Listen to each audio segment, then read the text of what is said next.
Not very good at this, but maybe with a little practice I could tell myself to relax it. Will be better next time I try. And even if I still can't do it, yeah, you know that I'm gonna stick to it. Yes, it's all about going through it, and I'm gonna tell you why. Whoopsie, whoopsies, I made a mistake and it's okay. It's okay. Whoopsies are what it takes to get better and better every day. Whoopsies, I made a mistake and it's okay. It's okay. Whoopsies, help me look, see, I'm better at this today. Woo! Whoopsies, whoopsie, whoopsie, whoopsies. I'm a little embarrassed when I look at my drawing compared to this. I'm just not getting anywhere with this. It makes me wanna hide. Aw, don't be embarrassed. Don't hide. You should have seen mine the first time I tried. It took a lot of whoopsies to look this way. No one's perfect on their first day.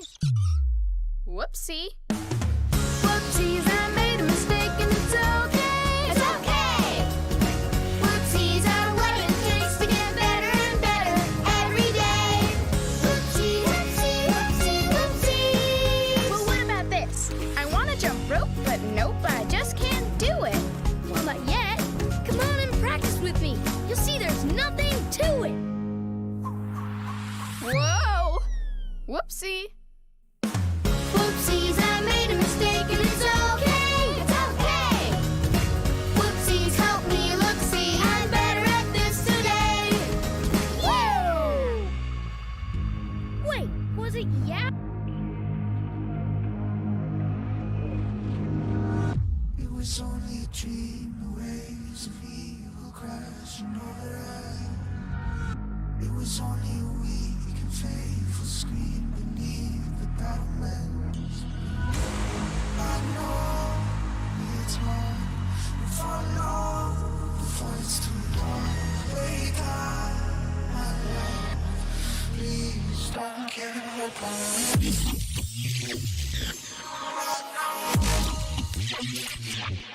It's hard. Wake up.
It was only a dream, the waves of evil crashing over us.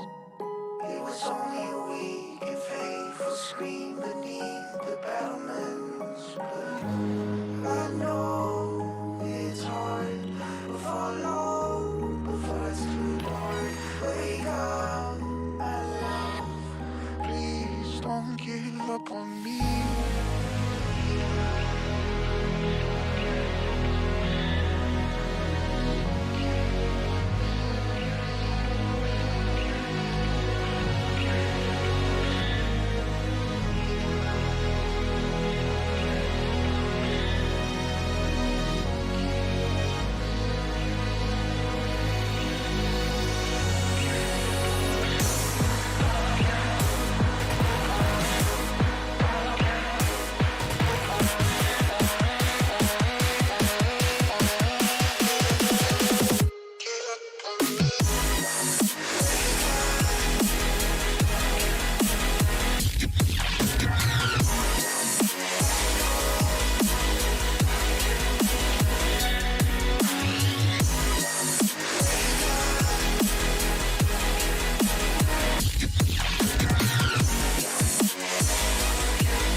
What's up, you guys?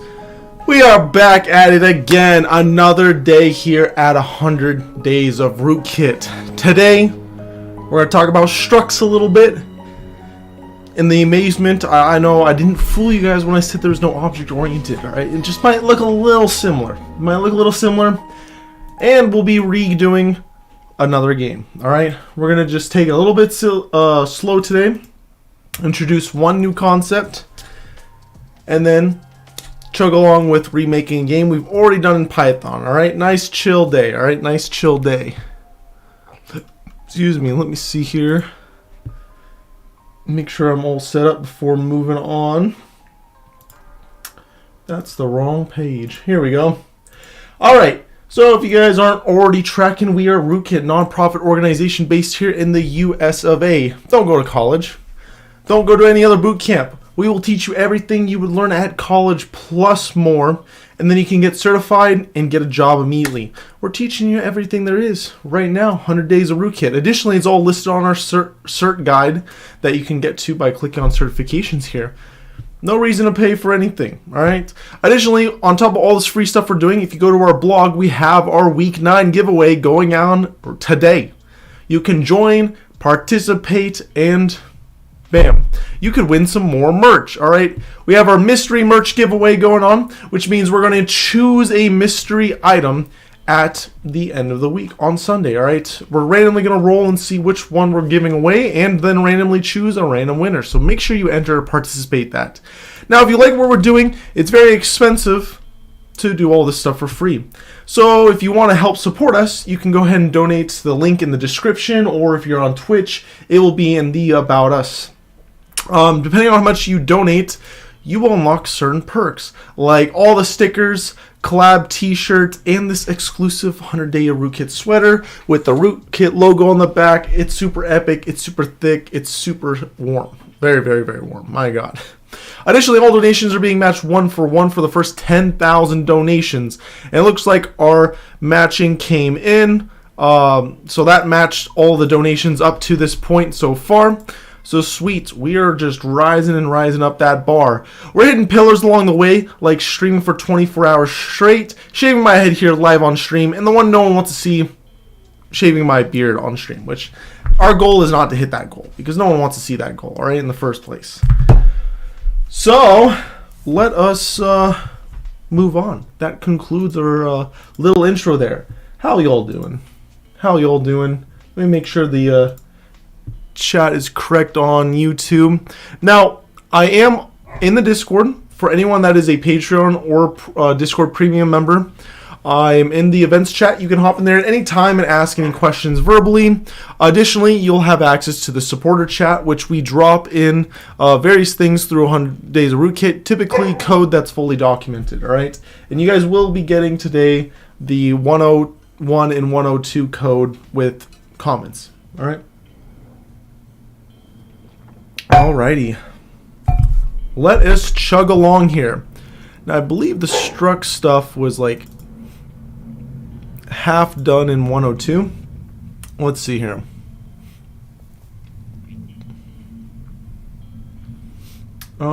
Structures, let's see. Not too much here.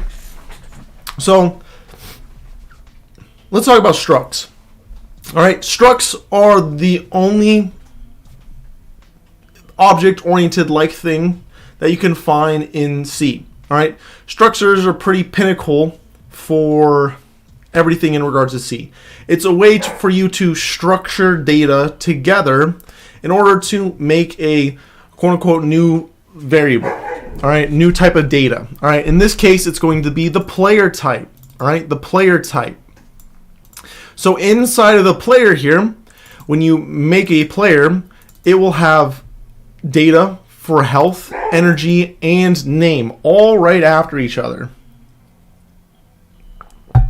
So it's pretty nice and pretty convenient, especially when you start trying to make more complex things. Maybe you're sending data or network traffic. You can formulate your packets this way. And there's also this concept called union, which we won't really go over right now, which can be very helpful for potentially fields that could match multiple different types of data. All right, and you go about defining these just the same way you define a variable.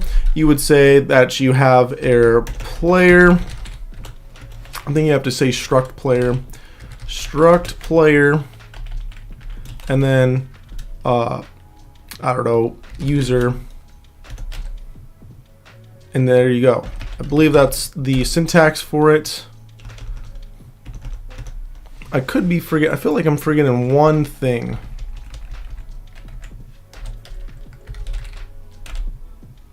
Am I? Was it this? No. All right, let's go Google real quick just to make sure we're Gucci on that part. So let's pull up the interwebs. C struct.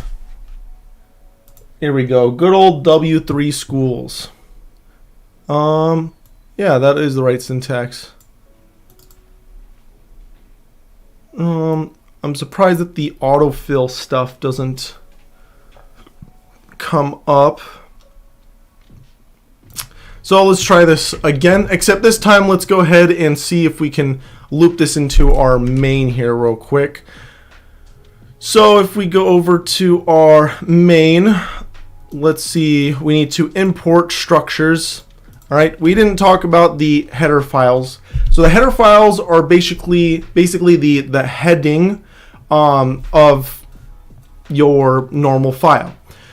So the header is basically, so by default, everything in your file is pretty much private. Not Python private where it's like, please don't look at me. It's completely private. No one can actually see anything that's in there. You can utilize something like the header file, which is a more formal declaration and publishing of what you're allowing others to see and view and interact with that's a part of your file. So you get some true privacy here, all right? True privacy. So by default, if I try to, let's go to structures H. Structure H has absolutely nothing inside of it, right? Besides saying there's structure H has been defined as a, I'm forgetting the term for this right now, as a macro. If we go over to this player is not in H in any capacity. So if we tried to include structures, we don't actually have access to player, right? You'll see player doesn't even come up. It's not something that exists. It has no concept of that, because anything that's inside of the companion file, so the C or the C++ file, by default is hidden and only accessible to stuff within this file. You publicly expose it by including it in the .h file. So if I say struct player, now it will be publicly exposed. Now it will be publicly exposed to everyone. So now in here, you'll see it's green because it knows what struct player is. So if we do struct player and say this is going to be our, I don't know, our user. What are you giving me an error for? Local variable is not initialized. Incomplete type is not allowed. Let's bring up W3 and see what we're missing here. W3, where are you? Did I close it? All right, C struct. And not quite sure why it's not appreciating us right now. Let me double read that what do you call it? That error here. Sup, you guys. Incomplete type is not allowed. Local variable is not initialized. I know it's not initial. Well, it should be initialized. This isn't maybe it's complaining. Not sure why I would complain about that. Well, the point is, that's what the .h files are for, right? That's what the .h files are for. So anything you want publicly exposed, make sure you include it in there, or else no one can see it. And you don't import the C file, you import the .h file. Your code, your full code doesn't go in here, just the initial declaration of stuff, all right? And this goes for anything that's variables to functions to structures, all right? So let us continue on here. Does it want me to do? I'm just like determined right now to figure out what is going on here, because this doesn't make any sense to me.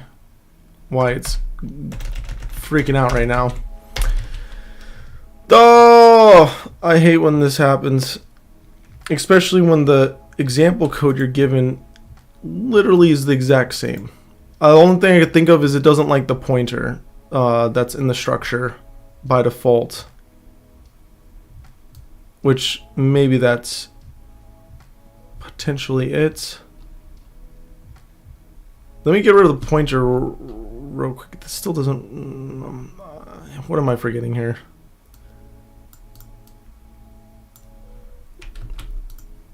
Where is structures? Struct player. Let me get rid of this pointer.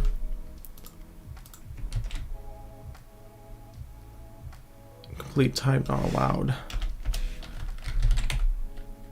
User dot. What were some of the items on here? Health and energy. User dot energy equals. Why you gotta do this to me? Okay, well, for now we'll continue on. I'll hold on. Let me pull up some of my other notes here real quick, because I do want to use structs in our conversion here for one of our games, and it's important for the data structure stuff. Sorry, y'all. This is gonna be a little bit rough of a intro day here. If someone here can see the issue. Incomplete type is not allowed. Is it because it doesn't like user?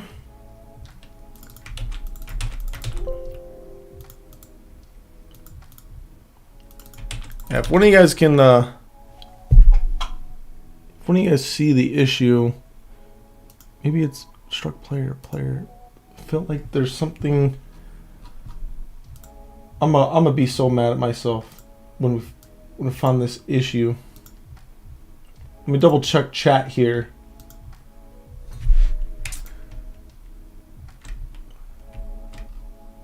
Let's see here. What do we want to look at as an example code? Let's go right here to this one. Oh, this guy, and in here, where are the structs at? There's no structs in here. Where are all my structs at? There's no structs in there. Did I make all of them in the...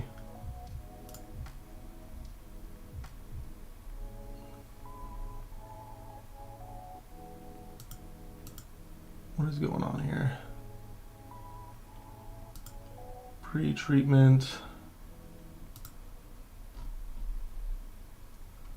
In the lib folder. That would be a good place to look, right? Because these ones are made in the... They're fully... Okay, maybe we have to fully define them in the H. Hold on.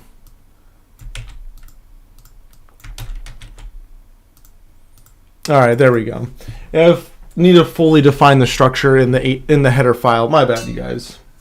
My bad. I mean, our example was slightly different than the example we're finding because it was defining in the same file. But the structure fully defined over into the main section here. So we do our char pointer and then name. There we go.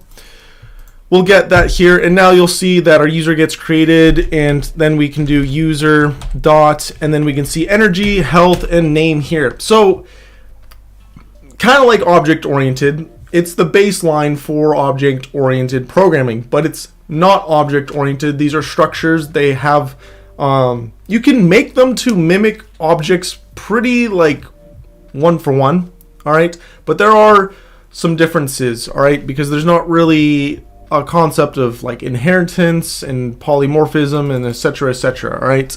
These are going to be like their own standalone items.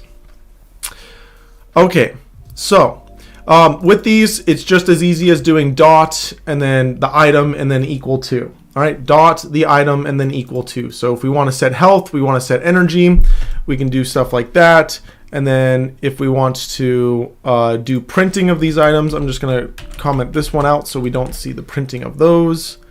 I'm going to copy this. We'll see that when we do printf and we do like user health, whoops, user health, when we run this, you'll see that 10 will show up on the screen. Come on. Do I have one open? So there we go. 10 will show up on the screen. Player struct redefinition. So is it going to be okay with me doing it like that now?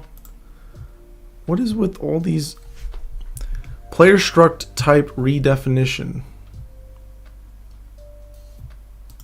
Is it because of this one? I'm guessing. There we go. So 10. We got 10 on the screen. We're going to go through a from scratch example here in just a second with our new game. All right. So just wanted to introduce header files.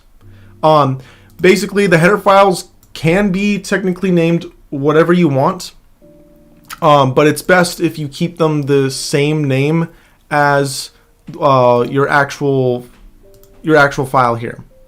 All right, it's best if there's the same name so there's less confusion. All right, so let us look at our 100 days first game. So we remade our guessing game here. So let's go through. I know we talked about doing the we could do our word guessing game. So the word guessing game might not be a bad idea because the other one would be doing the song, the singing one. But I think the singing one is just a little too basic because we're just printing, right? We're just printing and we have some strings that we're printing out. So maybe we'll just do the word guessing example instead. How does that sound for you guys? That sound fine?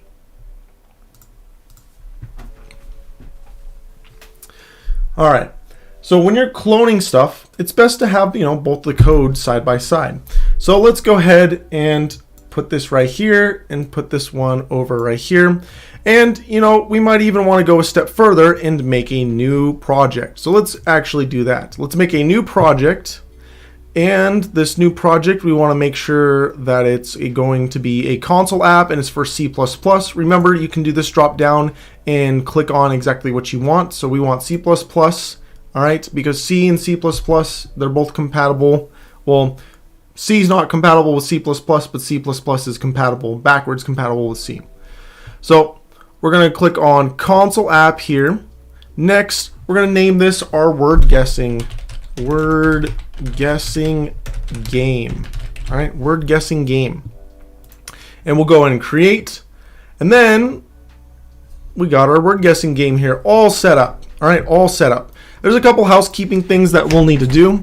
Like we can remove all these comments here by default.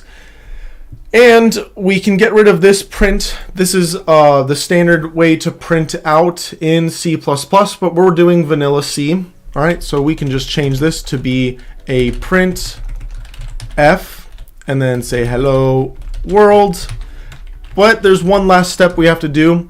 We're not going to be utilizing IOStream. All right, we're going to be utilizing standard io.h. Right, standard io.h. That's going to be the C version of it. Right, IOStream is going to be for C++. All right, so just to make sure that everything is working, we can go ahead and run this, and we should see hello world get printed out. Awesome. Everything's looking good so far. So the next step is going to be start copying our code over. Now I'll give you guys a couple seconds here to catch up before we chug along. I'm going to close this down so we get a little bit more space here.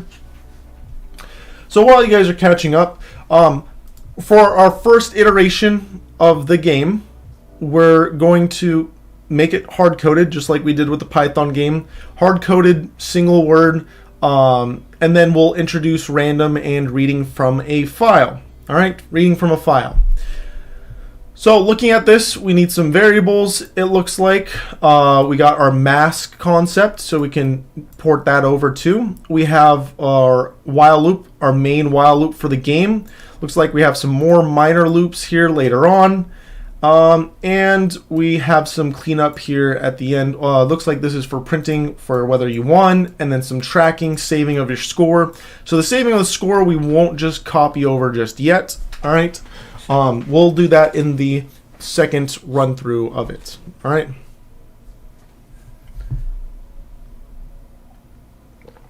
Alrighty. Oh crap. Oh, Kote, thanks for that. Yeah, I thought I had to do something with the curly braces. Is it just the 0, or do I have to do comma delimited list for every value? I couldn't remember. All right, let us continue on.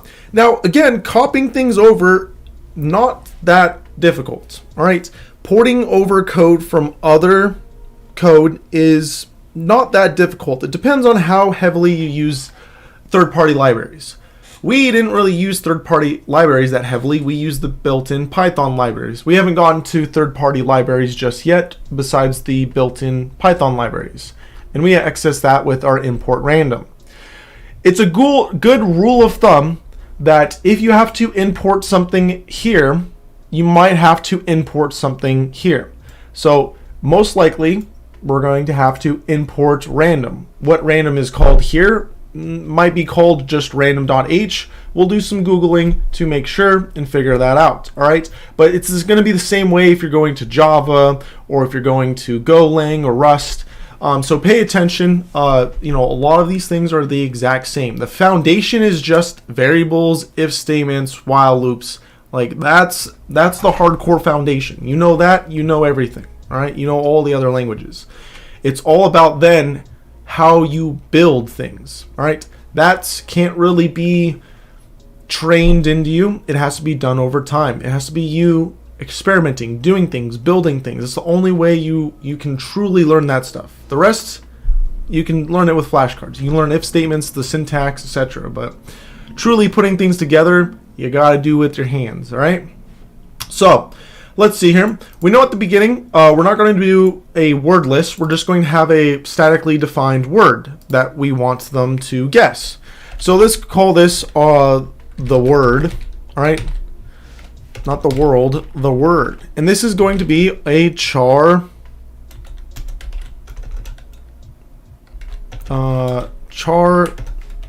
space and then array. All right. And that's going to be equal to our string, and this word is going to be, I don't know, let's do rootkit. All right, that's kind of a good word, right? Let's do rootkit. So we got our word they need to choose. So let's look through here a little bit. Selecting a word at random, we don't need that right now. For our tracking here, we got attempts. We could do attempts. So attempts should never be a negative number. That's right. And also think about it. Do we really need a integer? No, it's never going to be negative. So we can use the unsigned integer, but we don't even need an unsigned integer. We could go even smaller and maybe use something like a short, because how many times are they going to be able to attempt the game? Are they going to be able to attempt it more than 65,000 times? No, most likely we're not going to allow that in our game. So we can use smaller variables. We can make our code more efficient and more capable to run on more devices. All right, because we have the option of using smaller variable types. You don't really get this flexibility in other languages like Python. So we could say something here like unsigned, because we know it's never supposed to be negative, and we can say short, so that way it's half the size of an integer, and then we can call this our attempts. All right, attempts equal, by default, they can attempt things twice. All right, we have truth tracker and winning tracker. Not sure if we'll need that, but we'll go ahead and bring it over. It looks like these are both going to be booleans. So bool truth tracker, and this is going to be false by default. Bool winning tracker, and this is going to be false by default. And then this is going to be our score. So should we keep the score in? Sure, we can do the score at the beginning. We just won't be logging it anywhere. So let's go ahead and do our score correct. Well, before we move forward, think about it a little bit. I mentioned multiple times that whenever you see yourself repeating something like this, where you say a common name and then something afterwards, this might be a good candidate for an object. Well, we don't have objects in C. We have structs that we can utilize instead.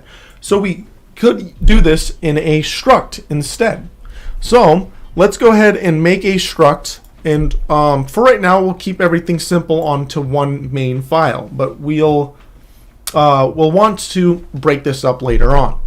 So right here, let's go ahead and say struct. This allows us to create a structure. This is going to be for keeping scores. So let's say score, and we do 2 curly braces and a semicolon opened up. In here, you put the structure that you want, the structure that we want. Well, we know we want to keep track of correct, incorrect, and our current score. All right, correct, incorrect, and our current score. So correct for this is they'll get 10 points every time they're correct. For incorrect, this means they'll get 15 points every time they're incorrect. And for current score, this is what the player's current score is. All right. So we can go and copy that over. Maybe this is the thing you want to do. Maybe this isn't. It's totally up to you, but we want to utilize structs a little bit here. So we say correct. We say in this, we can do shorts for all of these, because why not? Because we don't think we'll be giving them over 65,000, right? We'll do short for incorrect. And then maybe for the current score, we'll do an integer for this, because maybe they can play for a very, very long time. So we'll allow for a higher end score to be kept in here. Alrighty. I don't... If memory serves me right, I don't believe we can do, what do you call it? Predefined values in the struct. Yeah, it is a comma delisted list. If memory serves me right, it looks like it so far. So let's go ahead and minimize this. And what we can do here is now define our score. So we'll say score, and this will be score tracker. It's going to be equal to, and we'll do curly braces with the semicolon in the end, and it's going to be a comma delimited list with each one of these items being one after each other. All right, so we can do every time they get something correct, that will be 10 points. They get something incorrect, that will be negative 15 points, and then their current score upon spawning is going to be 0. All right, and these will go into these in the exact same order we made them here. All right, so let's continue on. We're utilizing the concept of a mask. The concept of a mask. Now, we know that later on, we're going to be reading from a file. And we won't know how large the word is. We do now because we're hard coding it, but we know later we're going to add that feature. If we don't know how large something is going to be by default, then that's a good candidate for that's right, for malloking and calicking. All right, so let's go ahead here and let's create our mask. Our mask is going to be an array of what? Boolean values. So to get an array of Boolean values, we're going to do bool and then the pointer sign here. to allow us to have an array of Boolean values, and then we're going to call this our mask. All right, in our mask, we're just going to predefine right now, and then afterwards we need to figure out how large our mask is going to be. So we can do that by utilizing something like string length. So strlen, I believe. Do we need to import something for string length? I think we do. So let's go ahead and do the Googling and see what we need to import in order to get access to string length. If we do C string length, there we go, string length.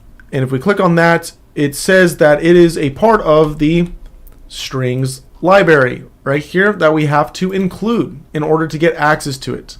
So let's go ahead and copy that, all right, and minimize, go over here and paste it in. So now we have the strings library included. So now we should be able to get access to functions like string length. There we go. Now it will output the length of the string. So if we do the word, we'll be able to get the length of how large this word is, but we want to dynamically allocate some data on the heap that will fit our mask based off this. So we can use something like calc, and we know that by default, so calc takes two items and multiplies them together. The first one, we could put a 1 in here because it's going to be booleans. All right. Additionally, we could just say, and again, this is going to be the more proper way, so that way it works on more systems by default. If we utilize the size of, and we say we want the size of bool pointer. All right. And this is all mad because of this. So we want to multiply that against our string length. All right.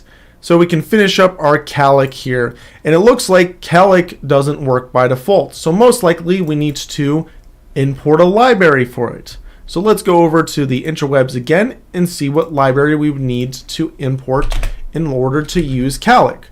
So if we do C calc, you'll see there's some stuff here, and it looks like it's a part of standard lib, right? Standard lib. So let's copy that and then paste this here on the top. So now we're utilizing standard IO, string, and the standard library, which will allow us access to calc.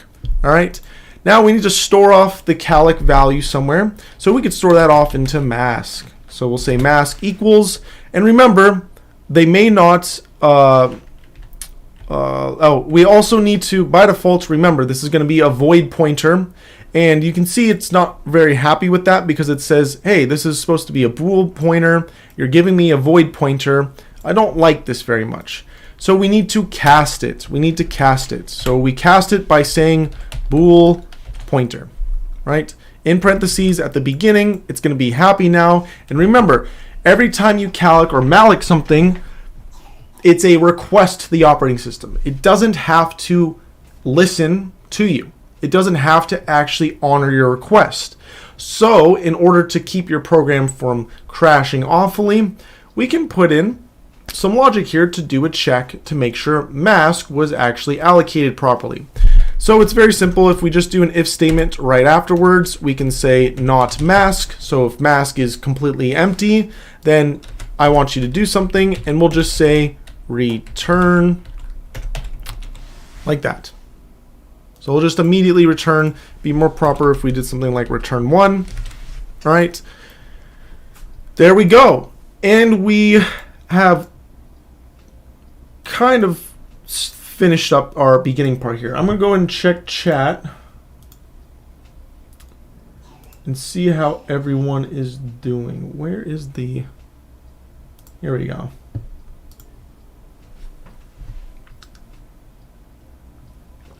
Any questions so far?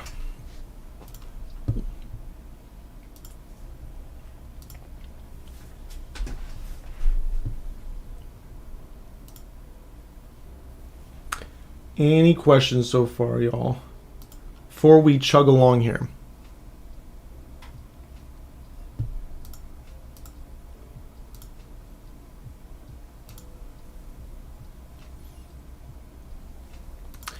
If not, we'll move forward. We've just been making variables right now. The only variable that's, well, two variables that might be a little weird is structs, and then again calicking or mallocying.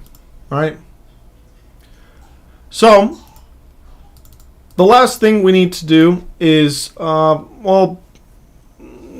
we technically don't have to do this. It's already done for us because false is going to be zeros. And when we use calic will clean everything and put zeros in there. So by default, all of the data that we've just got will be just zeros, right? It will just be zeros. So we are good right now, all right? We are good right now for our mask. So the only thing we may want to do here is, again, manual process here. We don't really know how long our word is. We could keep calling string len. We could keep calling it every time to get the string's length. But every time we do that, again, it's going to be an O of n operation, which means it's going to go through the entire string until it gets the end using a for loop. And that's not very efficient, especially for doing that a bunch of places in our code. So it's best to actually just do this once at the beginning and save it off, and then continue on with your game, and then just refer to that variable. So what we'll do here is we'll actually remove this. At the beginning here, we'll do unsigned, and we could do a short, because I don't think our words are going to be longer than 65k characters. Then we can say that's going to be the word size, all right, SZ for size, and it's going to be equal to string length. And let's go and put the semicolon at the end there. So this will get the length of the word once, and then we can just refer to that everywhere else. All right, so like right here, we can just say the word size, and now we don't need to worry about recomputing that every single time we want to know how long the word's length is. We just do it once, we compute it once, and then we can refer to it. All right, in C, it's typical to have a lot more trackers, because a lot of things aren't kept track of in the first place, so you got to do it manually yourself. So the next thing we got to do here is make our game loop. So while attempts are not equal to 0 and not winning tracker, we can copy this pretty much exactly into our game. We can say something like while, and inside of the parentheses, because we have to have parentheses in C land, we can say the same thing, attempts not equal to 0, and, well, we can't type and, so we'll do double ampersand, not winning tracker, which not is going to be an exclamation mark in C, and then we can say winning tracker. All right, the logic carries over exactly the same. There's not really that much of a difference, just the syntax a little bit here and there. So we have the exact same game loop. We can go so far for the next steps to literally copy our code directly from Python, like this print statement here. All right, instead of print, we're going to do printf. And instead of curly brackets for our format, we're going to do %, and then this is going to be a unsigned short. So the cheat way to do this would be something like D, all right? Or you can do US, or was it H for shorts? Can't remember just right now. We're going to go ahead and do D. And instead of dot format at the end, you just do a comma. All right, and then we're going to say in here attempts. Bam, we got our game going on using pretty much the same code right here. And immediately afterwards, we're printing the current score. So let's copy this because I want to have it formatted maybe a little bit nicer. Remember, you have to do your own new lines because it doesn't put them in for you. So let's go ahead and put a new line right here at the end of this one. And then let's say our score is currently this. Maybe do a semicolon right here. And then our score is inside of score tracker, and we can do dot our current score. All right, score tracker dot our current score. If we run this right now, it will be an infinite loop. Why will it be an infinite loop? Because we'll never end the game. So let's go ahead and run it and see the infinite loop go off. There you go. It's going, it's going, it's going, it's going forever. It's building up, ramping up my computer. Hopefully the stream isn't lagging much more. Looks like we have a little printing mistake here. We need another new line at the end of our score, but we are getting it running. It's working, it's printing, which is a good sign. We are getting somewhere. So let's go ahead and add that new line right here. All right. Any questions before we chug on forward? All right. All we've done so far after the first review, we've just added a while loop and some print statements. Again, copying verbatim our Python code here. All right. With just the few alterations here and there. All right. Few alterations here and there. If you wanted to do this the non-malloc way, it's just exactly how you think it would be. You would say bool, asterisk, no, not asterisk. You would just say mask, and then inside here, can you do, I don't think you can do this. Yeah, you can't do this. So you'll have to count up the actual length of the word, which is going to be 4, 5, 6, 7. So we'll do 7 right here. And this is a complete alternative to this. All right. This is a complete alternative to this, but this only works for this word rootkit. This will work for any word. All right. Let us chug along here. So the next one is our printing based off of our mask. So we're printing underscores or the character of the word depending on what's going on with the mask. And this is going to be a for loop. All right, a for loop. So the great thing about this is since we have a tracker here that tells us the size of the word, we don't have to use enumerate anymore. We have no need for enumerate. We can just use that tracker to tell us how long everything is. So if we type in 4 and press tab here, it should auto fill in for us. I'm going to copy this Python code right here so we can paste it and kind of copy along with it. So we have our for loop right here, and it's going for every character in the word. So we'll make a temporary variable called I, or if you want, you could call it IDX. So it's index. That's totally up to you. And we want it to keep going until it hits this length. Well, what is that length? Well, that's going to be the length of the word. So we got the word size here. So let's put in the word size right here. So we'll for loop until we hit the word size. And our index variable here will automatically increment for us. Sweet.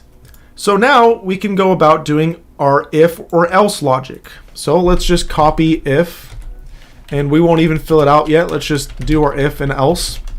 So we have our if else logic here. I'm going to enter this down so it's just matching the pattern of the rest of our syntax.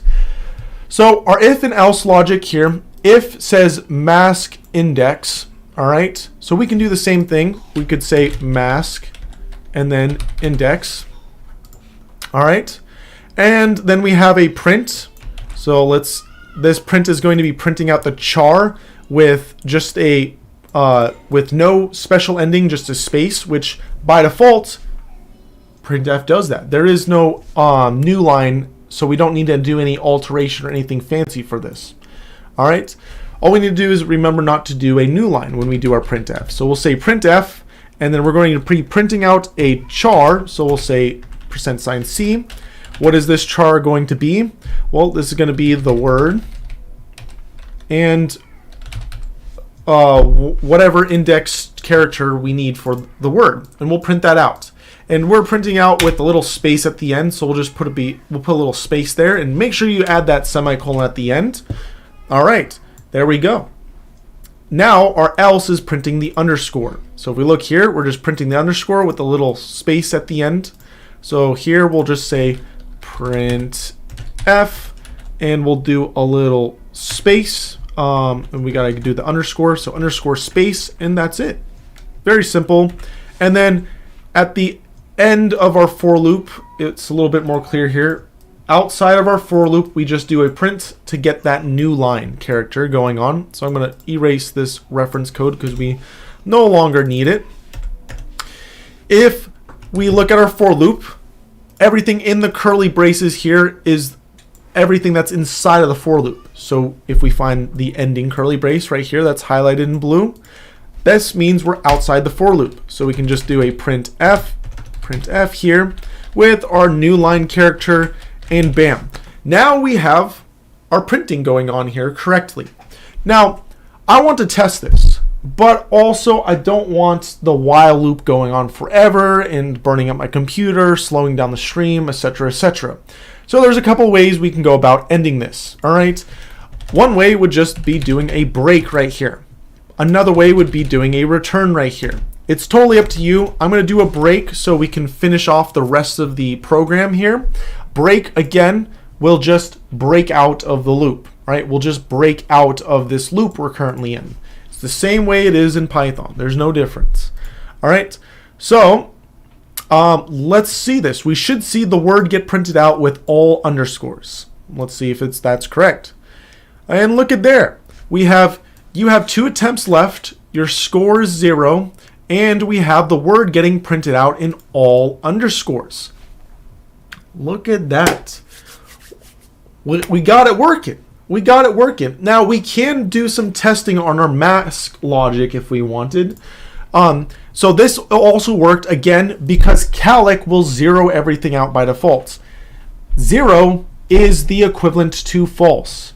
All right, 0 is the equivalent to false. If you use malloc here, this might not work. All right, we can even see this if we do malloc, and then we save, and we need to do these guys times each other, and we run this. You'll see that it doesn't work with malloc because you're not guaranteed to have clean data when you malloc. You have to clean it yourself, and we didn't clean this at all. So you can see the word rootkit is fully getting printed out here. All right. Again, use calc. Malloc can be malicious. You're getting old junk when you malloc stuff, and you're responsible for cleaning it. All right. When you use calc, it gets pre-cleaned for you. All right. But on the plus side, we know that our logic here is working. When it's not false, when it's true, we'll see that it gets printed out unmasked. So that's a pro here for us. So let's change this back to calc, and let me change this back from a times to a comma. What questions do you guys have right now before we chug along? All right, before we chug along.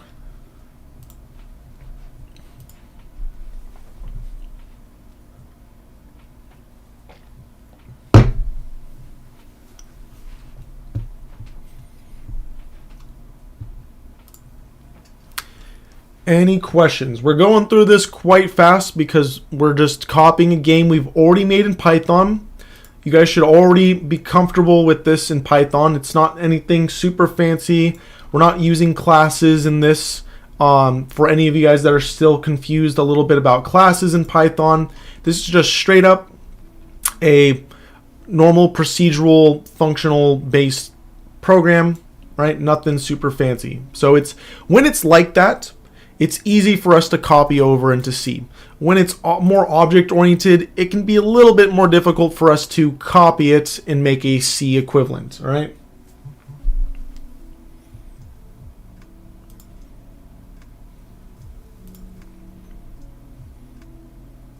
I don't see any questions rolling in here. So I think we'll go and chug along. Next, we need to get input. We need to get input. And they need to guess a character at a time. A single character at a time. We can go about this a multitude of different ways. All right, we can go about this a multitude of different ways. The best solution, in my opinion, would to be using something like getChar, which we've showed off, which will only return one single character. one single character, which is exactly what we want, right? We just want one single character. We don't need to deal with any buffering stuff, anything fancy, crazy. We just get one char, and we can statically define that as the user's input because it's only going to be one character. So we can cut out all that hard work with potentially having to do malloking and calicking for the user's input also, which can also be a potential entry point for exploits. All right, it's kind of hard to exploit when it's only one character that we allow, so we can just do that. We can just say char. All right, so let's go ahead and say with the difficult task, well, we need something to hold the user's input. So up here, when we define the other variables, let's go ahead and define one here to be called the user's input. This will be char user input. All right, very simple. Very, very simple. So right here, before a break, we'll just keep the break around so we can do testing if we want. We'll say user input equals get char, right? Get char. Very simple. Very, very simple. Now, we may want to do a prompt. Like it says right here, get character. It has a little prompt. We can do that with the little print statement, right before we say get char.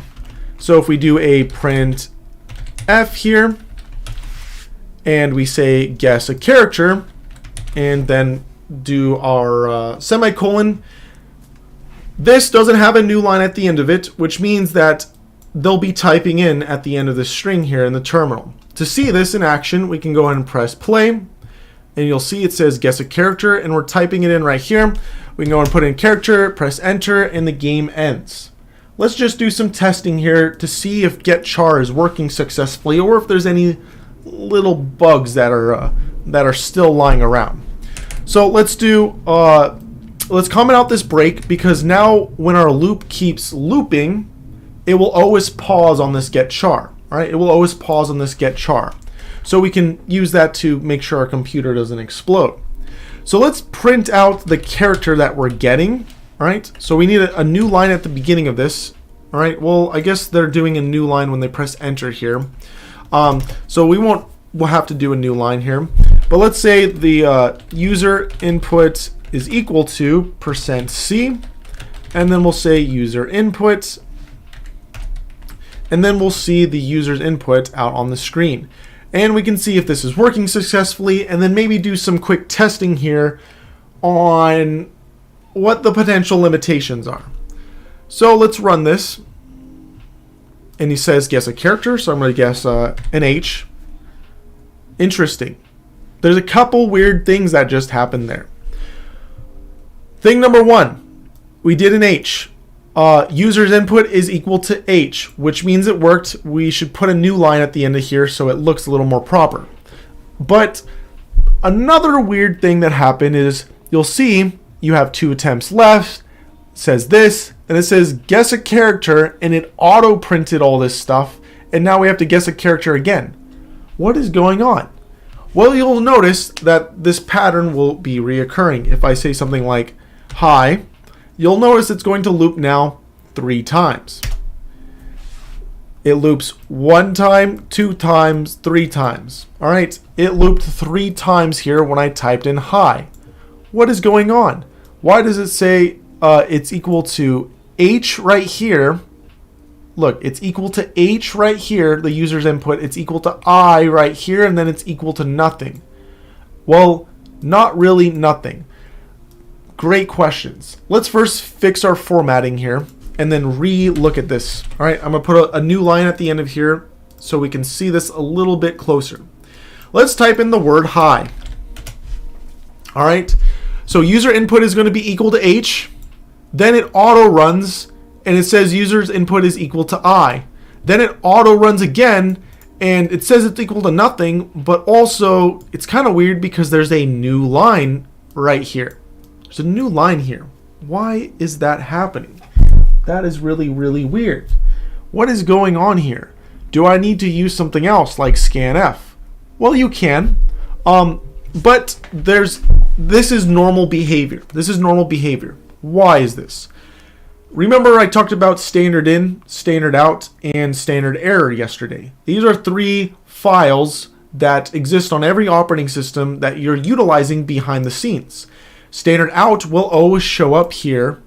Standard in is anything that you're typing in, like right here. And standard error is going to be all of the errors. You're going to want to pipe them over there. Standard in is like a file. So when we type a bunch of stuff, that is going and being saved to the file. So if we type in hi, hi, and the enter key that we entered is going to that file. That's why we have this happening here. It's the actual enter key. It's us pressing enter. Now, this is cool and all, but what's happening is the file knows what it has read and what it has not read in the standard in file. GetChar gets one single character from that file at a time and reads it and basically moves over what it's read. So if we bring up Paint here, if this is the file, all right, called standard in, STDIN, all right, if we type in hi, remember that new line character will also be here. All right, that new line character will be here. GetChar will get one character from here. And then it will run the rest of our program. When it gets back to the while loop and does getChar again, it sees there's already stuff in standard in that it hasn't read through yet. So it will move its cursor over one and read the next character in there. And then it will do it again right here, effectively looping 3 times automatically. All right, looping 3 times automatically. So this is a little bit of annoyance. This may or may not happen depending on what else you're using to get input, like, you know, scanf or fgets. It's completely up to you. So how we can go about resolving this issue is literally we need to move this cursor over to the end and ignore all of this stuff. There's a bunch of ways you can do this. You could get very complicated with it. We're going to do it the very easiest, simplest way. We're going to just while loop getChar until it's no longer is getting any more characters, right? Until it's no longer getting any more characters. I guess I should, that's a lie. We're going to keep doing it until it sees a new line character. Because every time the user presses enter, that means they're done entering input. So we're going to go until the new line character. There's several different ways we can we do end of line? There's several different ways you can go about this. I think we'll go about doing that for this one. So what we can do basically after this, we've got the user's input and we've stored it away in getChar. We utilizing getChar, we put it in user input here. Now we can do something like a while loop where we then just keep looping forever and doing getChar and then seeing if getChar is, so loop forever while getChar is not equal to new line. All right, not equal to new line. So this should work. We don't need to put anything in the while loop. We don't need to put anything in the while loop at all to have this run, because it will just keep running forever until this condition's met, and it's running getChar every single time. So if we run this now, and it is erroring out, link cannot open because this is already open, close this, rerun. There we go. If we do something like hi now and press enter, you'll see we no longer get that glitchy bugginess. We get the H, and then we get straight to the next prompt. This is automatically working for us. This may still bug out a little bit if you copy text So I copy this text, and there are multiple new lines in here. But it should be, are you gonna let me paste it? But it would be no different than if you were to do the same thing elsewhere, all right? Because it will automatically execute and run the next line, etc., etc. It's up to you on how you want to handle things. This is a non-issue for me, right? This is a non-issue for me because we're secure-ish right now. We're secure-ish right now because we're getting only one single character, right? And remember, user input is the devil, all right? As a developer, the user is out to get you. I need you to always be paranoid about the user because they are out to get you, to break things, to destroy your life.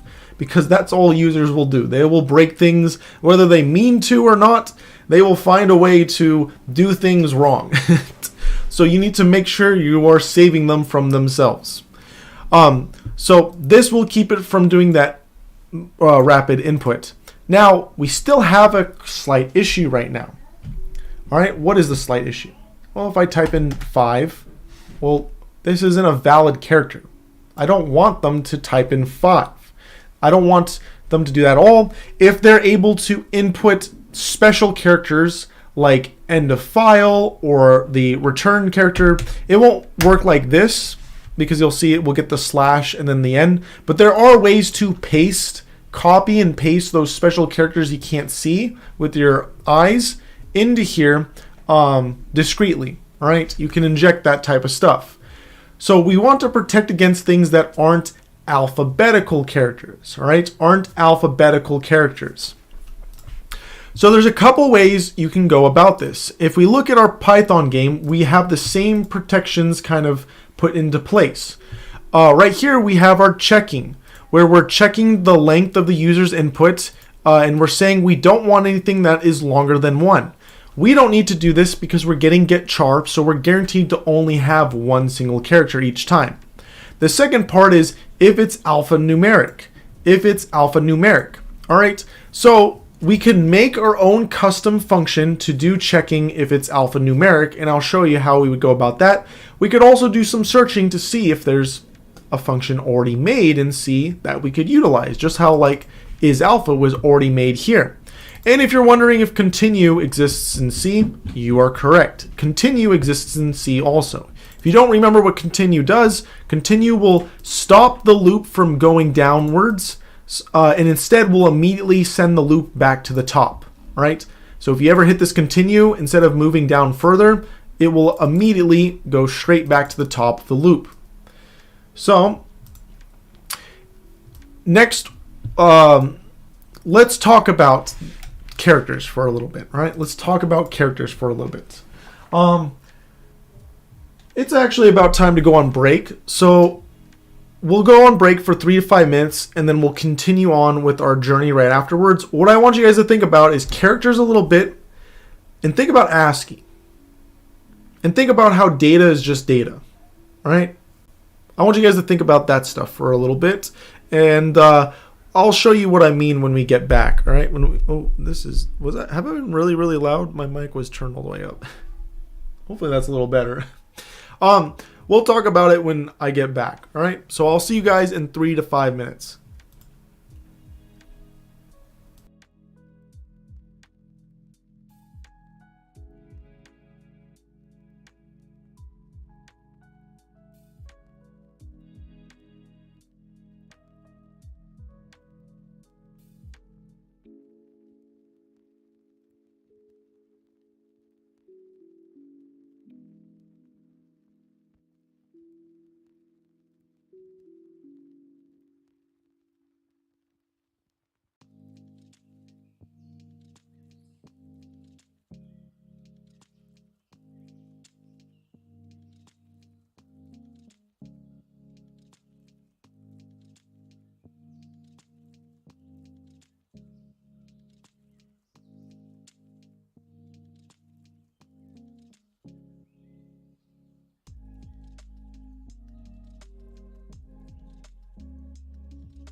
Alrighty, you guys. We are back here to chug along some more on our conversion.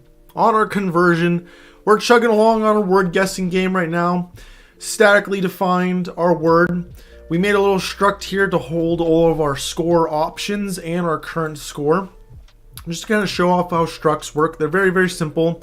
No complex things like classes where you have to like initialize and underscore init and then self and blah, blah, blah, blah, blah. No. None of that. Just very, very simple. Exactly what it looks like.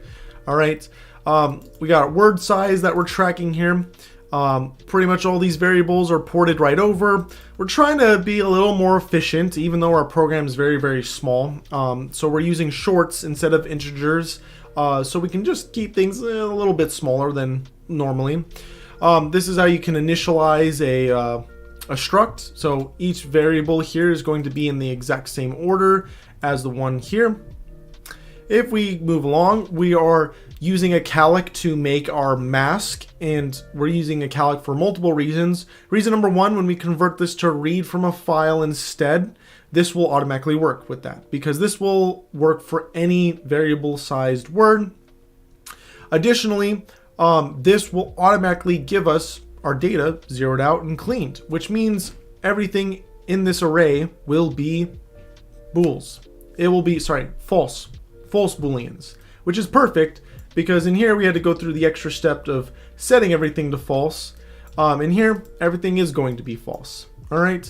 And we have a char that will be for our user's input, just one single character. We got our while loop, which is going to be the exact same logic from Python, pretty much straight up stripped out. Same thing with our print statements here. Syntax slightly different. Instead of, the brackets, of course, there's going to be %d. Our for loop here for printing out, and pretty much the same here. We're printing the character, we're printing underscore. We're able to utilize that word size tracker we have here instead of doing something like enumerate that we do in Python. And then we're getting some input from the user. There's a million ways to get input from the user in C. We're utilizing getChar because we only want to get a single character. We only want them to guess a single character. We got a while loop right afterwards to clear out the rest of standard in, right? Automatically clear it out because we only want that first character. We don't care about anything else. All right. And then we want to just test things and print out what input we got from the user. All right. Next up, we need to make sure we're cleaning this because they can enter in things they're not supposed to. We only want alphanumeric characters, but they can do more than alphanumeric characters right now, which is not what we want. So let's continue on with our guessing game here. But first, before we do, just to recap you guys, if you're not already tracking, we are Rootkit nonprofit here in the US of A. Rootkit. And we offer the industry's best computer science certifications. You don't need to go to college. You don't need to go to any other boot camp.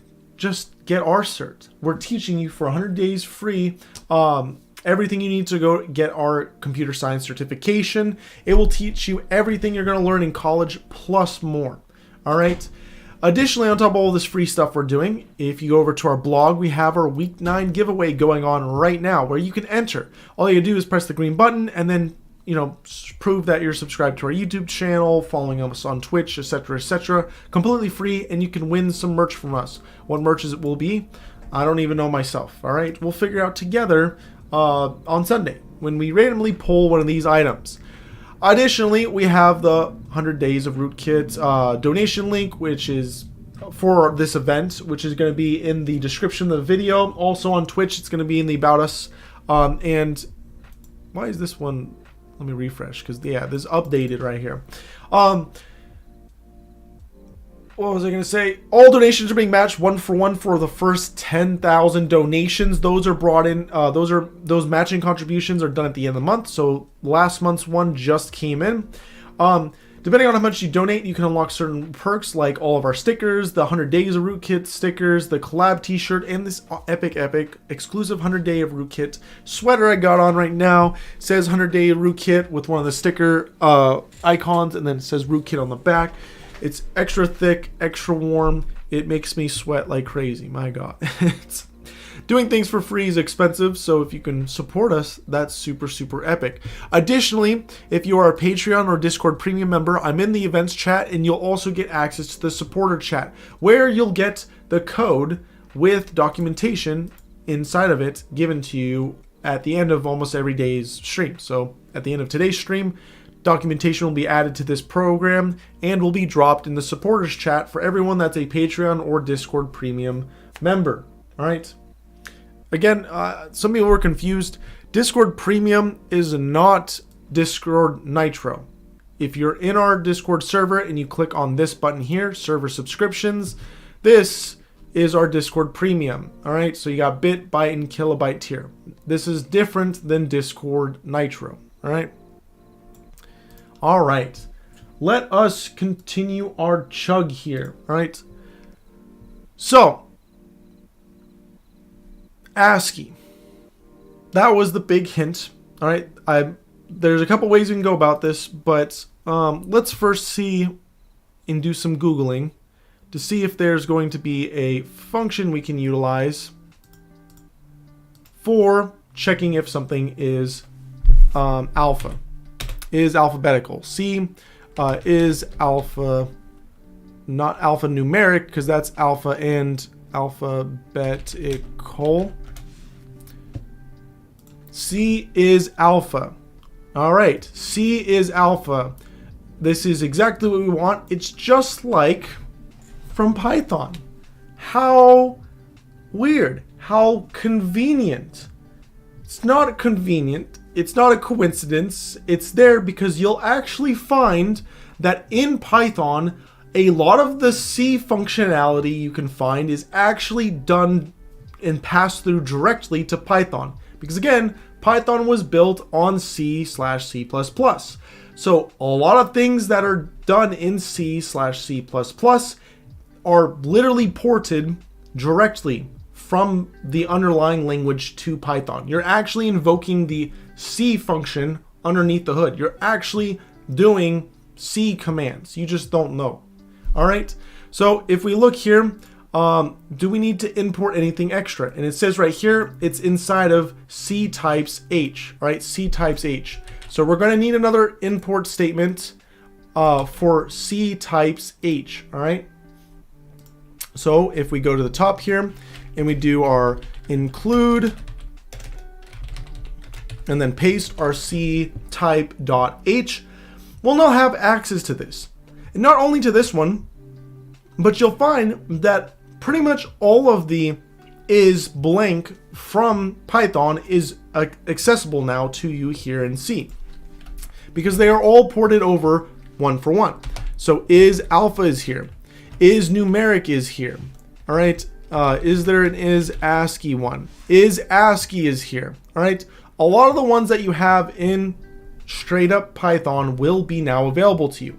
The difference is in Python, they're objects. String is an object. So if you do dot is ASCII, you'll be able to run and evoke this on the string that's attached.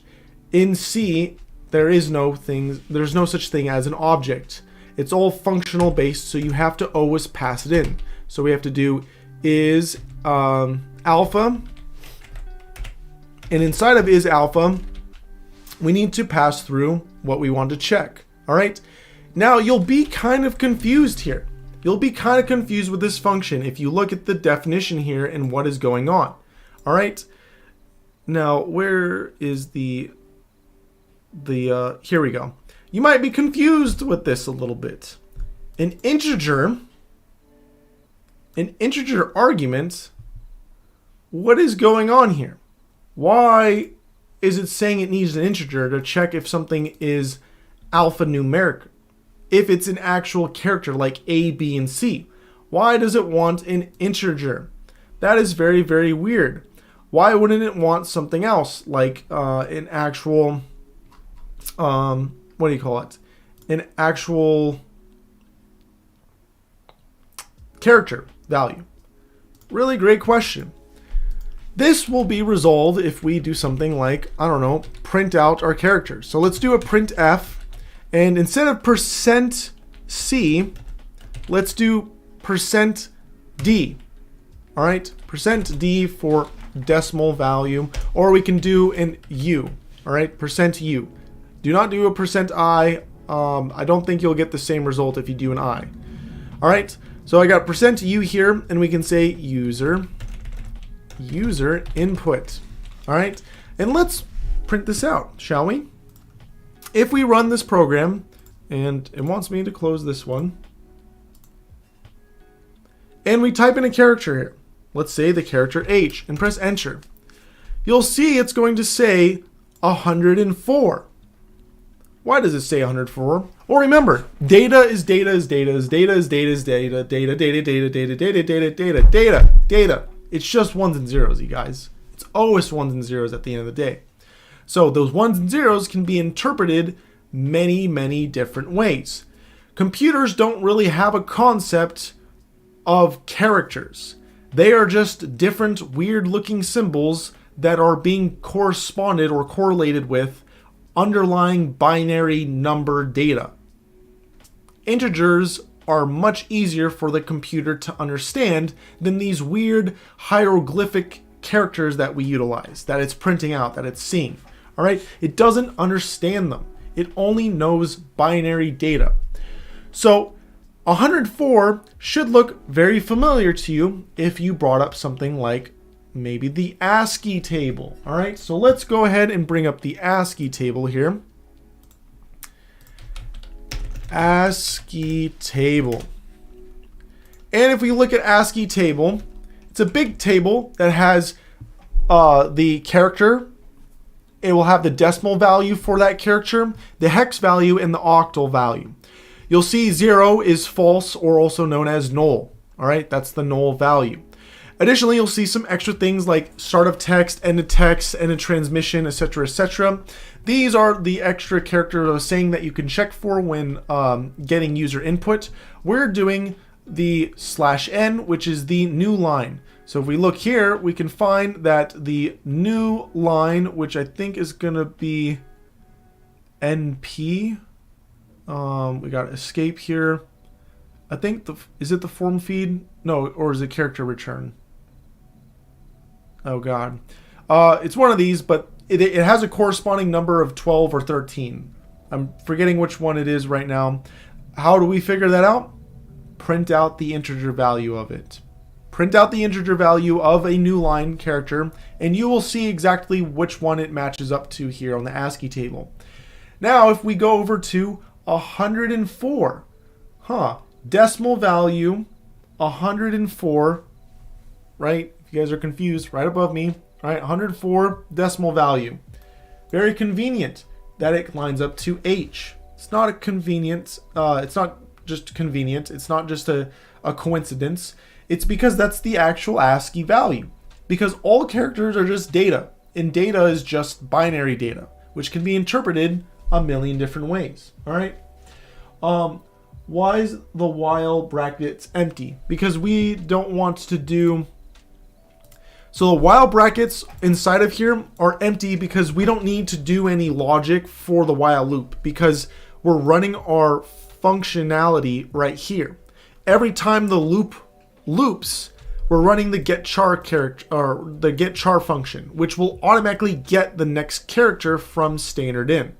All right, until it's equal to whatever the new line. Oh, look, it says 10 when I hover over it. So this is the equivalent to the number 10 on the ASCII table, which is going to be the new it says new line right here. All right, the line feed, or the new line. All right, number 10. So this is your new line character. This works the same way. If you do integer or an unsigned integer value of 10 and you print it out as a character, you'll actually see it prints out as a new line, or any other ASCII character for that matter. All right. This again is just going to be clearing the buffer. All right, it's going to be clearing the buffer automatically for you.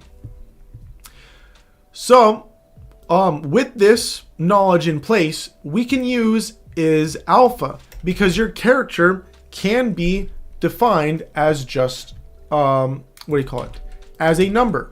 So if we put character right in here, so user input right in here, it asks for an integer, but it's going to handle your character as an integer value because characters are just numbers. They are just numbers. It is just data. Remember, this will output whether an integer value also. All right, this is going to output an integer value also. So additionally, if you didn't want to use this function, how could you go about seeing if this was a valid character? Well, you could make a if statement. Here we are. You could make an if statement that says if the number of this character is between 65 and 90, or between 97 and 122, then it is a good valid character, because those are the valid ASCII characters we accept. Only issue here is this only works with English characters. So if you wanted to make this for some other game, for other languages, it will not work. It will not work if you manually do that. So using a built-in function like isAlpha may allow you to handle alphabetical characters that are, that are not just ASCII based. So this particularly says that it's ASCII bound. So you would have to do some testing here to just see if that is really true or not, because a lot of things in Legacy C will only support the ASCII table, not foreign languages. So you may need to import a different library other than C types, or do some more fishing around for the ability to be compatible with non-English characters. So let's see here. Function takes a single argument in the form of an integer and returns an integer value, even though isAlpha takes integer argument and passes. So I believe all it's going to do is give us, if the parameter isn't alphabetical, it will return 0, and it will return something that's not 0 if it is alphabetical. All right, so 0 is a false. Anything above 0 means we're good. It's going to act like a true. So this is basically giving us a true or false. Not really though. It's giving us a 0 if the character is not alphabetical. It's going to be giving us something that it isn't 0. That is a positive number if it is true. All right. So let's go ahead and do a if statement here. Right? Because we need to make sure everything is good, just like we have this if statement here in our, let's close this, in our Python code. Right here, we're checking for the bad inputs. We don't need this first part where we're checking the length because we are guaranteed one single character with getChar. We just need that second part, which is going to be if the user's input is is not, right? It says right here, not. We need that same thing, is not alphanumeric. Now, we could potentially do an exclamation mark, but this might be a good example of us doing == 0. So if it is equal to 0, that means they didn't give us something valid. Additionally, we need to make sure we wrap this in parentheses because we can't just have it out and about. And then after that, we need our, curly braces, all right? And if we look here, we have a print statement and a continue. So let's go and copy that straight over from our Python. The continue we can just use. We'll just put a, a semicolon at the end of it. And our print statement, let's go and put a semicolon at the end of that. Change this to a printf, and there we go. All right. We have our if statement here that will be checking if it's an alphabetical character. If it's not an alphabetical character, this is going to output a 0. So if it outputs a 0, that means they gave us bad input. When they give us bad input, we want to tell them they gave us bad input and they're a bad person. And then continue. Continue means stop going further down on the loop and immediately go back to the top. Immediately go back to the top. So let's see if this is working or not. Let's go ahead and run our game and let's give it some bad input. Let's say a 5. And there we go. It says, it says the character 5 is equivalent to the number 53. Yes, this is a character value, which is a symbol. It is interpreting these symbols to display correctly. 5 is not actually equal to 5 in ASCII. 5 is equal to a separate number. In this case, 53. All right, 5 is equal to 53 in ASCII. So we need to get rid of our ASCII printout, but you can see right here, you gave bad input, bad person. You have 2 attempts left. So we're missing a new line here at the end of our printf, but it looks like things are working. If we do a valid character, let's like an H, all right, looks like that worked. We aren't getting that bad faulty output. So let's add our new line right here. Let's get rid of our printing of the user's input, or I guess right here and right here, because we don't need that anymore. We know it's working correctly. So we've now completed our sanitation. We know everything's good.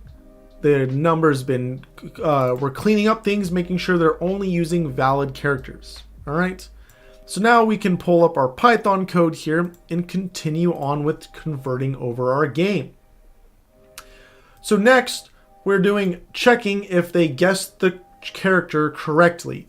We have a for loop here with the numerate. We know we don't need to use enumerate because we already tracking the size of stuff. And it looks like there's a single if statement here.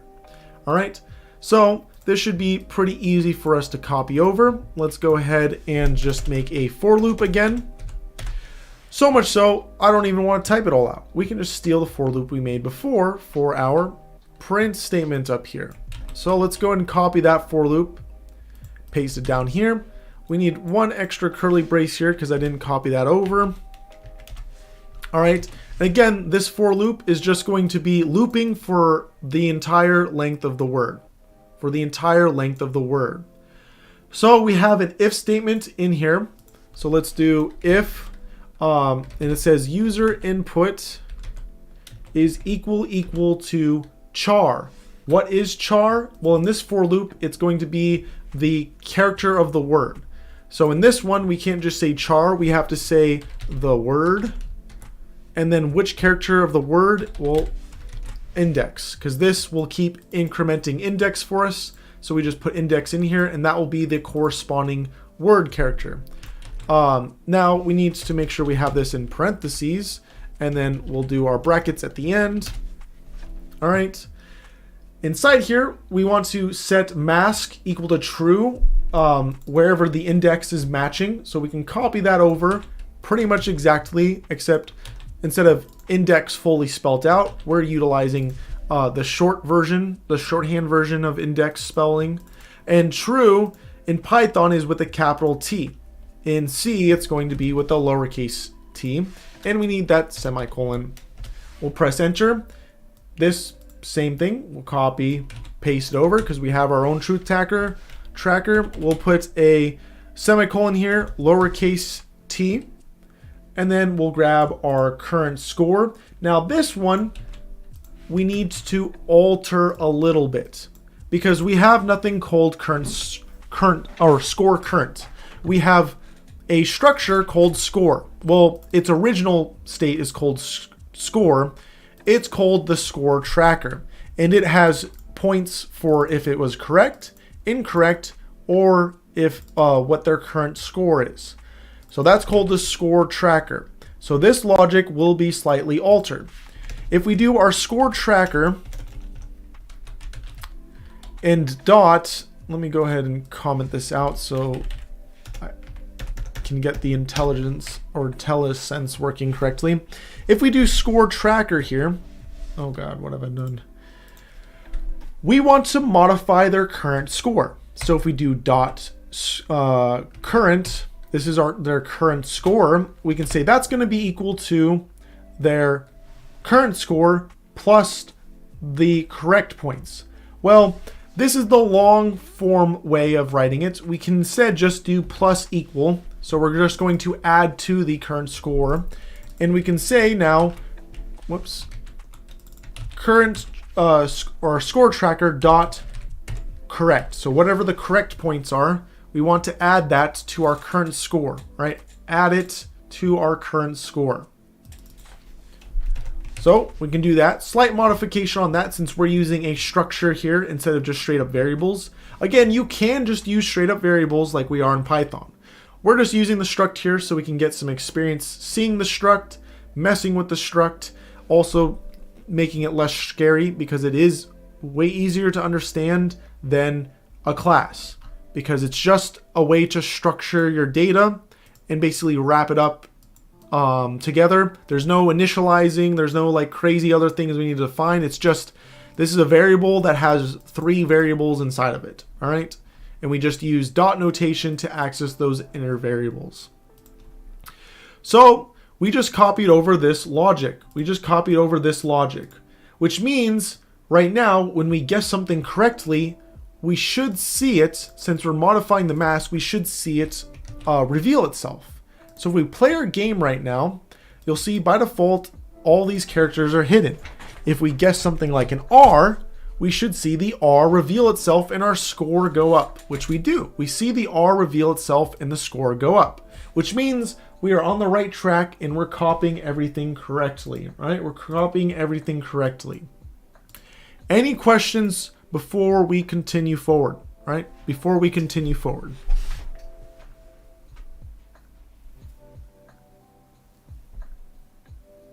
Again, we're going quickly through this because the point is to show how all languages are the same. The syntax, the base components are the same. The syntax might differ slightly, all right? But they're all the same at the end of the day.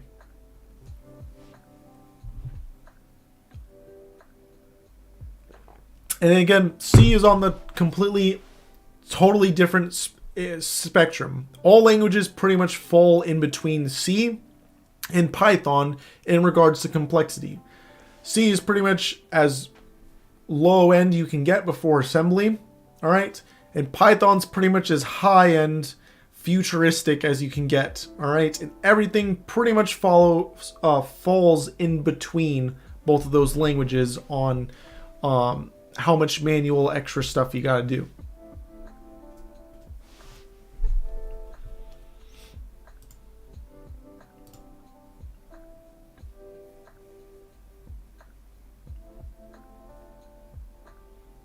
I don't see any questions rolling in. So we're going to go ahead and finish up our program here. We just need to add the logic for incorrect guesses and ending the game. All right. So our logic for seeing if the game has been won or not. We got a for loop. So it's going for every item in the mask. Do you prefer C or C++? I've mostly only worked in C. I've done very little in C++. I don't really have an opinion on C++. Besides, it's very confusing when you first get into it because they utilize a different symbol structure than pretty much every other language does. But it's fine. It's fine. There's not too much for a need right now to learn in the world in general to learn just straight up C. Besides getting the fundamentals understood without the distraction of C++'s object-orientedness, C is easiest to learn the basis of everything, and then adding C++ later on after that, I think is best, but, you know, everyone's opinion, you know, differs a little bit. All right, so for the mask, remember, the mask is going to be as long as the word in size. So we can use that word size again to do this for loop, all right? And we have two logic statements, an if and an else statement. So again, we can copy this for loop that we already have made and then do a paste-a-rooney. We could do that, but also, well, this has a break in it.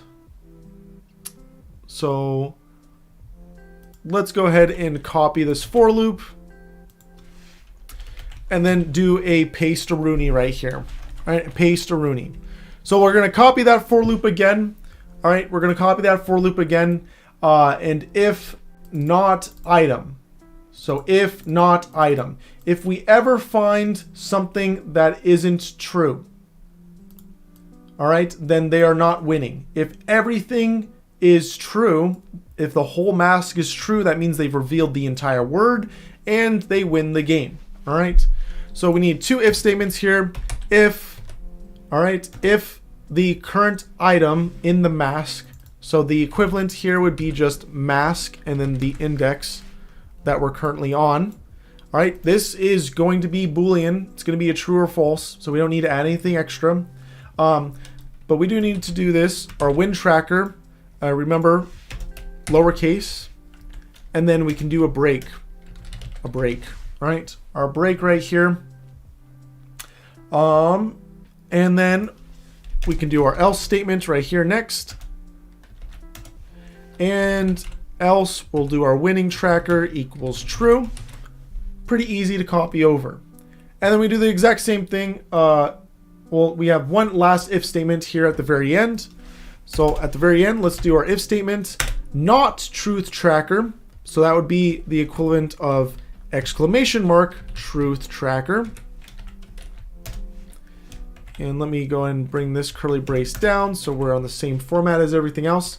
So our attempts equals attempts minus 1. We're going to do the shorthand version of it, all right, because we've gotten through showing you the shorthand. Hopefully everyone understands the shorthand now. So we're going to do minus equal 1, all right? And then current score plus equals the score incorrect, right? Plus equals the score incorrect. Now we could type this out from scratch, or we can go over up to here where we added to our current score the correct point value. We go here, instead make this into a minus, and then make this into an incorrect. All right, because this is negative, so this should actually be yeah, it's an addition here. We're going to do an addition here too. Why are we doing an addition here? Because our incorrect score is negative. So a positive number plus a negative number will do subtraction. Will do subtraction for us. So that's why this is going to be a positive. All right. And our game is pretty much completely cloned. The last thing we need to do is when the game ends, we just need an if statement here at the end to tell us whether we won or we lost. So we got just an if on the win tracker, and else we lost. All right, so we can just go ahead and add that here at the very, very end outside the while loop. If the win tracker is true, then we've won. We can do a print f and say you won. And now we could do an else, and this will tell us if we do a print f if you lost. So our game is 100% complete now. Remember, you get those semicolons. All right, the semicolons will be the death of you. They are the death of me. All right, we've successfully cloned our game over, and it was pretty easy to do so. The only differences were syntax. We had to do some looking up of libraries to import. We had to do some looking up of the alternate functions to use. Might have stumbled a little bit on the user input because there's so many different ways. This is the one way we did. There's lots of valid ways to do this. And the malloc, because we don't have dynamic stuff built in by default. It's only static. We have to do our own dynamic stuff. There is one massive issue we have here right now. Anytime you calloc or malloc, you must free.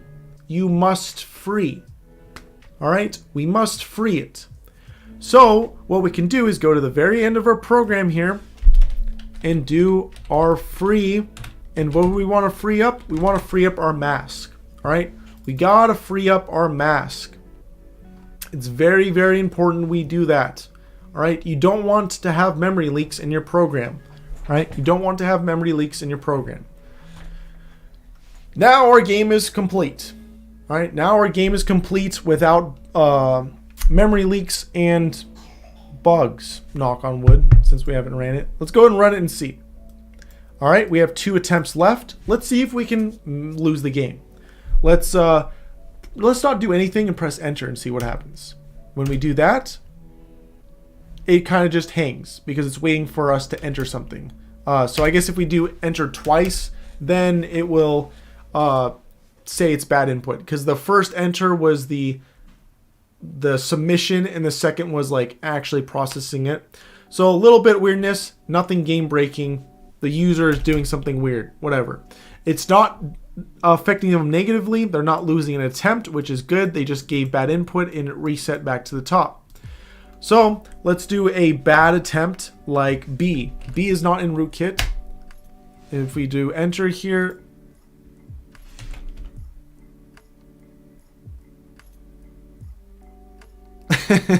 well, this is a potential issue. This is a potential issue. We won the game. So, a couple issues here. We did one wrong thing, and then we immediately ended the game, and it said we won. So our attempts didn't increment down, and we auto won. That is a bug. I didn't knock on the wood hard enough again, I guess. Alright, so let's run this again one more time just to make sure that wasn't just a fluke. It's not. So there's a couple things we can do here to see what's going on. Number one, our win tracker here. Let's make sure our logic is correct. So our win tracker here, we're assigning it false. That will be true. Our win tracker by default is false. All right. Attempts is not equal to 0. All right. And the win tracker. Let's check our Python logic, make sure, and not the win tracker. All right. So let's check our logic here. So we got some input from the user. We cleared out the rest. We are handling bad input, which we're fine here. This isn't doing anything weird, right? If the user's input is equal to the word index, set this to true, the truth tracker to true, add the score. Now, is this breaking things? Breaking too far? It shouldn't be. It should only be breaking out of this for loop. So let's see. Maybe we have the wrong variable name here, which I think we do. This is supposed to be the win tracker. This is going to be the win tracker. This is the truth tracker. This is our attempts and our score, not the truth tracker. And this is outside of it. Oh boy, oh boy. Don't you like when it's not completely clear at first? It's not completely clear at first. So, to continue our testing here, that's with a wrong character. Let's do a correct character, like R. When we do R, things are good. It still keeps playing the game. So let's complete the game. Rootkit. We completed the game successfully, and then the game doesn't end. And we can keep collecting points there. If we do something wrong, like a B, and a B again, it's not letting us end the game. Alright? So something is wrong with our logic here. Right? Something is wrong with our logic here. So let's double check our logic. Attempts equal to 2. Attempts not equal to 0. Attempts not equal to 0. So while the attempts are not equal to 0 and the win tracker is not true,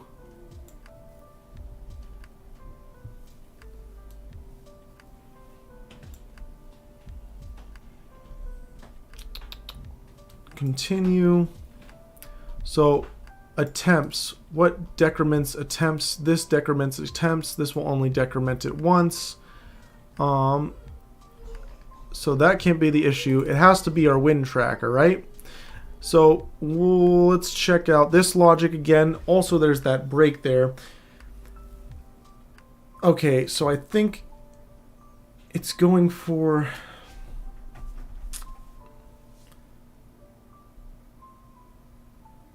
wind tracker mask is true or false. It will be false unless they got something. So it will be false. If it is false, I think this is our issue right now. I think this is supposed to be a not. Not. All right. That looks like our issue right here is with our mask logic. It's supposed to be not the item. So we're forgetting our not right here. So let's go ahead and do our exclamation mark. This was the issue right here because the wind tracker is what was ending our loop. All right. Because we only had two things. It was either the attempts or the wind tracker. The attempts definitely isn't going to end it because we're only incrementing down one. So the wind tracker has to be it. So it looks like our wind tracker logic here was incorrect. So if we go and rerun this and we do B, there we go. We get negative points and our attempts have gone down. Let's do B again. There we go. We have lost the game. So looks like that's all fixed up. And let's rerun this again and let's try to win the game. Rootkit. There we go. And it ended the game when we won and we got our total score. So it looks like things are all A-OK now. All right. Make sure you double check your logic, double check the code you copied over. Do checking.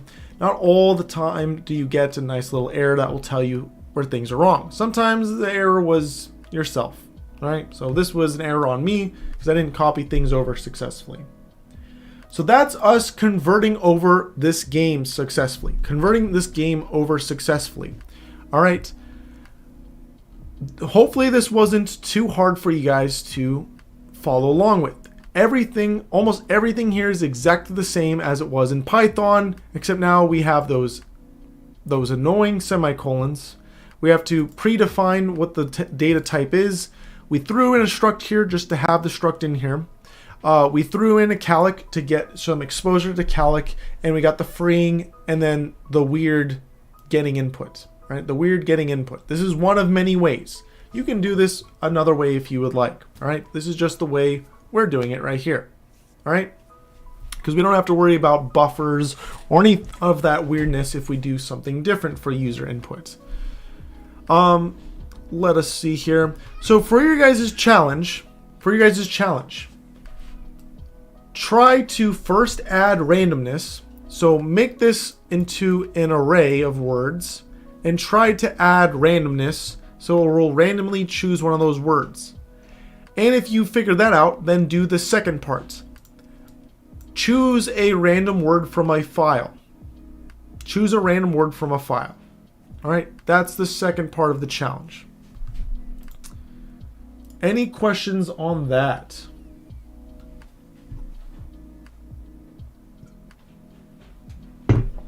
So tomorrow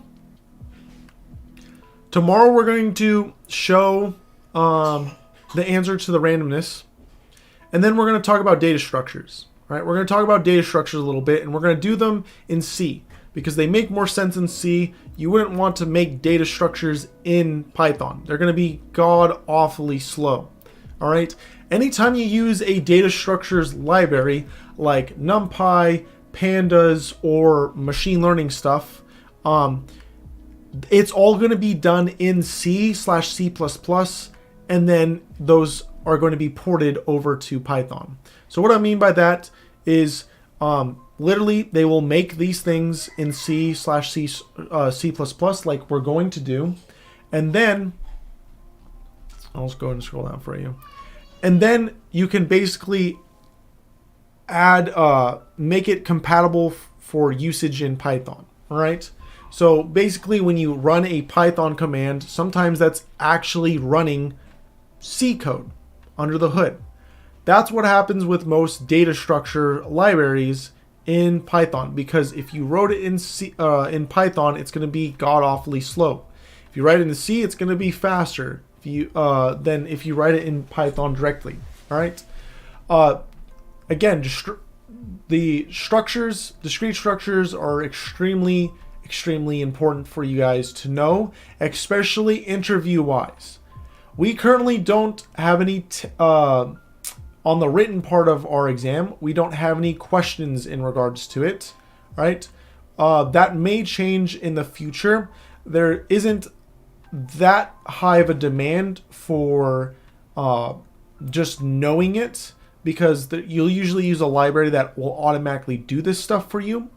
During 100 Days of Rootkit event, while we're talking about C, we're going to talk about it to you guys because we think it's important and it runs everything under the hood, especially if you are going to be an overachiever and want to work at something like Google, Tesla, SpaceX, Netflix, whatever, Meta. They usually ask classic, ancient interview programming questions like, how do you make a graph or something? All right. So we're going to show you guys how to do that. It's very, very easy. It's a big, complicated name. It's very, very easy to do. It's just, you just got to learn it. All right. You just got to learn it. And it's best when you do it with structs, and you'll see. You shall see. All right. I think it's less complicated than classes. Excuse me. Oh, it just came to me. I think I know. Oh God. I think I know why this was bugging earlier.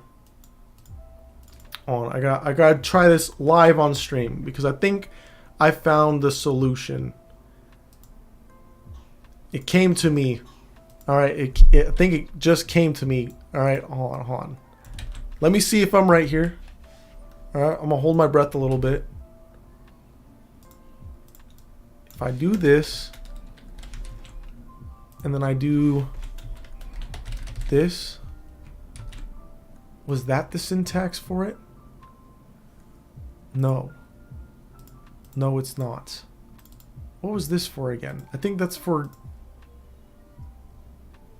naming it something different. Never mind. I gotta go refresh myself on some structure stuff. All right. Any other questions before we end today's stream?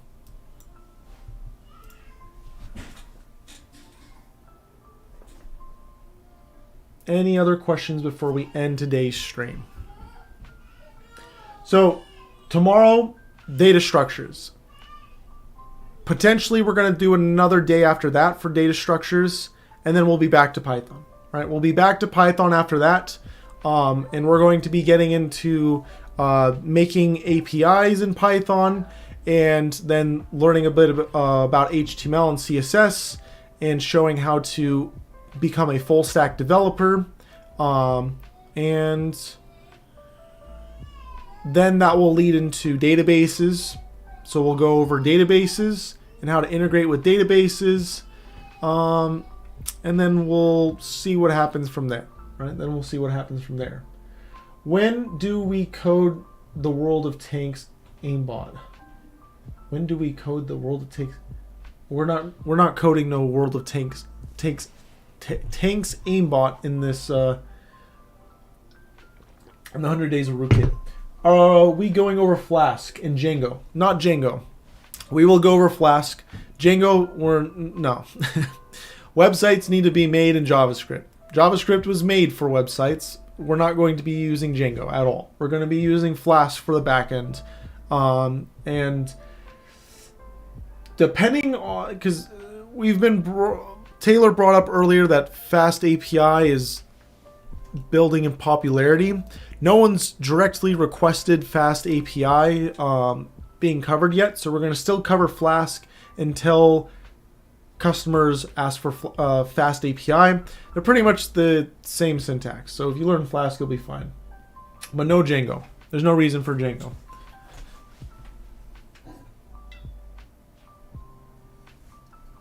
We're just going to do basic HTML, CSS files, and then I guess we'll do some raw JavaScript. Oh no. We'll do some raw JavaScript. No, we can just do more Python files. I'll figure out what we're gonna pull out, but you're gonna 100% be making APIs and then hitting them, all right, and showing that full interaction, because that is going to be required for most jobs. Any other questions?